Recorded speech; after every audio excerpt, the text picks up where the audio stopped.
Ukraine को fighter jet दे सकता है फ्रांस के राष्ट्रपति मैक्रों ने इसे लेकर बड़े संकेत दिए हैं। लेकिन साथ ही साथ अभी कैप्टन श्याम कुमार जिन शर्तों का जिक्र कर रहे थे, ऐसी तमाम तरह की शर्तें थोपी गई हैं। यह जरूर कहा गया है कि हम दे सकते हैं, लेकिन ऐसी शर्तें फ्रांस ने सामने रख दी हैं जिन्हें पूरा करना शायद यूक्रेन के बस की बात नहीं है। तो क्या फ्रांस की तरफ से भी इनडायरेक्टली नो कह दिया गया है ज़ेलेंस्की को?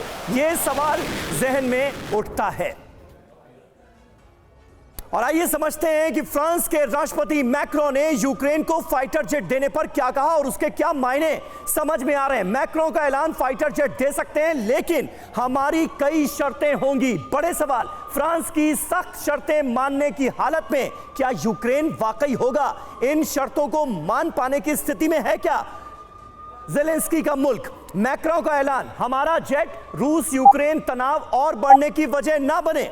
फिर करेंगे क्या ज़ेलेंस्की? ऑर्गेनिक फार्मिंग करेंगे तो सिर्फ आपकी ही सेहत ही नहीं बल्कि आपके पैसों की सेहत भी अच्छी रहेगी।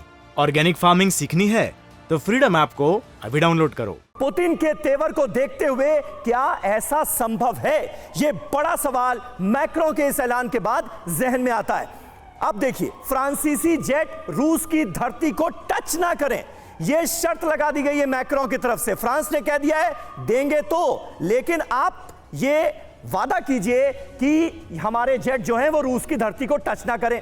फिर ऐसे फाइटर जेट का यूक्रेन को कितना लाभ मिलेगा? यूक्रेन को अगर ये हासिल भी हो जाते हैं ये जेट्स, ये फाइटर जेट्स, तो यूक्रेन उसका करेगा क्या? जेट देने से हमारी सेना की क्षमता पर असर ना हो, यह भी एक शर्त फ्रांस की तरफ से लगाई गई है। सवाल ये कि क्या जेट ना देने का मैक्रों का ये आखिरी बहाना होगा? ये बड़े सवाल जहन में आते हैं। क्या ये सरल शर्तें पूरी करने के बाद यूक्रेन को फ्रेंच फाइटर जेट से कोई लाभ मिलेगा?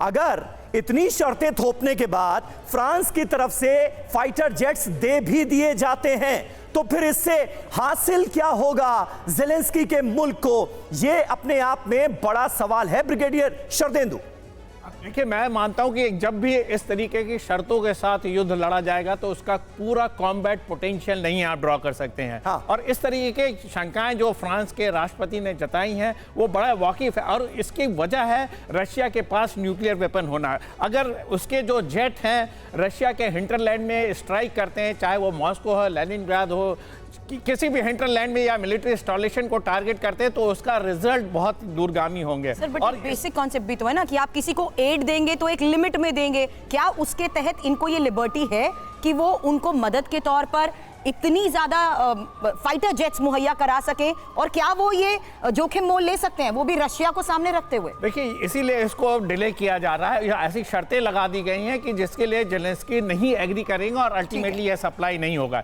इसी के तहत F-16 भी उनको नहीं दिया जा रहा है। हालांकि उसका एक साइड इफेक्ट है कि पोलैंड ने बोला है कि F-16 वो देगा, तो ये इनडायरेक्ट चैनल से एक डिप्लोमेसी को आगे रखते हुए एक तरीके का प्रेशर। जर्मनी के लिहाज से अच्छी खबर नहीं है, अमेरिका के लिहाज से अच्छी खबर नहीं है और फ्रांस ने भी अब साफ कह दिया है ज़ेलेंस्की को। ऑर्गेनिक फार्मिंग करेंगे तो सिर्फ आपकी ही सेहत ही नहीं बल्कि आपके पैसों की सेहत भी अच्छी रहेगी।